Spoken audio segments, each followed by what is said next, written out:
Hello, San Ramon art students. So today I've been thinking a lot about the garden because I just planted my vegetable garden. So I've been thinking about the vegetables that grow on top of the ground and the vegetables that grow underneath the ground. So the picture I drew a line, and this is supposed to be underground and this is supposed to be above the ground. So I drew a carrot. This is supposed to be a beet. This is a tomato plant. Tomatoes grow, the fruit grows above the ground, and for beets, they grow below the ground. You have to dig them up to get to the part you eat. The carrot's the same thing. You have to dig it up. It's a root vegetable. That's what that's called because the part that you eat is the actual root part.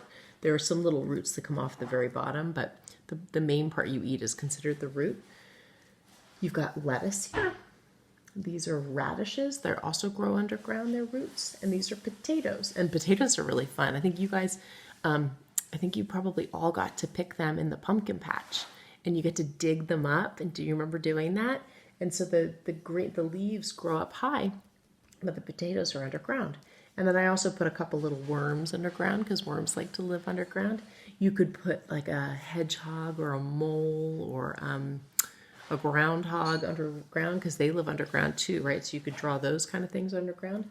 And then on my top here, I put a butterfly and I put the sun and I put the blue sky, okay? So you're gonna do the same thing. So all you're gonna do when you do your picture is, put this down here, is you're gonna draw a line to show the difference between the underground and the above the ground. So you could draw a line with a pencil or a marker. For mine, I used markers and crayons. Use whatever you want. There's my line. And then, and then you're going to start thinking about what grows. You could think about, I did carrots. So I might draw a carrot. Let me get orange. You could draw a carrot, and carrots are usually kind of wide at the top, and then they get more narrow as they go down. Okay. And then I do the little skinny roots because they do have little skinny roots that come out the bottom. And then on the top of a carrot, there's like green leaves and stuff on the top. So you could draw some green leaves that come up. And that's how you know where the carrot is when you go to pull it. You know where it's actually growing. What else could you do? I showed you potatoes and beets and radishes. You could do eggplant. Eggplant grows above the ground. So you would have, and it has these sort of big leaves that come up. And then the purple, it's usually purple eggplant is. Oops, I have a mess over here. Yeah, it comes out like this. You can color it in with your marker. You could use a crayon, whatever you want. There's another eggplant there. I showed you tomatoes on the other one. You could do squash. You could do zucchini or pumpkins. So pumpkins would be fun. Pumpkins have these big leaves, big giant leaves, and then being sort of abstract here.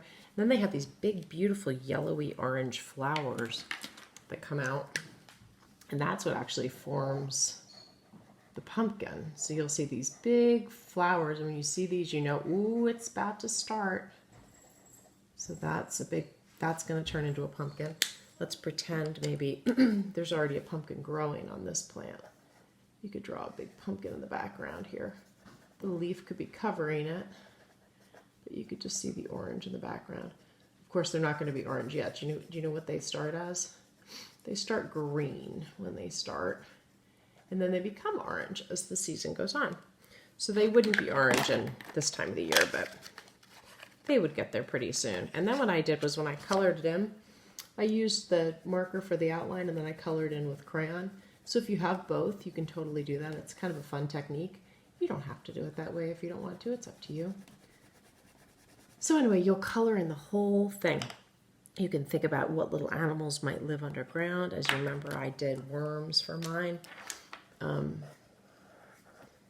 But maybe you want to think about something else that might be under there. I'm going to give him a little smiley face. You can think about that book, Diary of the Worm. You remember that book? It's a fun one. You would make like little tunnels that the worm is living in. You could show, like, he has this whole little underground life, right? With his worm friends. Maybe that's their little burrow. You could have a very fun time with this. Think about all the stuff that might be underground, all the vegetables that are underground and the vegetables that are above ground. You can color your sky blue. You can put a sun in there. And if you're not sure how a vegetable grows, ask your parents or your brother or sister at home and say, how does that grow? And that's kind of a fun way to learn something new, isn't it? Another thing you can do to add to your picture, which would be kind of nice, would be a lot of gardeners will put like a stick in their ground by the food. And they'll do something like this. They'll write, I'm going to turn it on the side so it's easier to write. They'll write like carrots. And you could write the words of all the veggies next to it. And that way people will know exactly what veggie. They won't have to say to you, what vegetable is that? They'll just know. Okay, and that's really great too because you get to practice your writing. So you get to do both. You get to practice your writing and draw a picture. Okay? So do more than just 3. I'm just doing 3 right now. But see how many you can do. And you can even do stuff up in your sky. Like remember I did on mine, I had a butterfly and I had the sun. You could have a bird up there. I have a lot of quail in my yard right now. Those are those birds with the funny little thing at the top. They're so much fun to draw. So you could draw one of those in your garden. They actually do little dust baths in my garden. They kind of scurry their little body into the dirt. It's very funny. So I don't know why they do that, but they do that. So maybe you can find out about why they do that and you can let me know. After you finish your picture, you can take a picture of it and send it to me or your teacher. My email is kchassman, CHASSMAN @NUSD.org.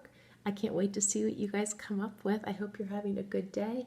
And I thought this might just make you feel extra springy because it did just become spring. So happy spring, everybody. Okay, bye-bye.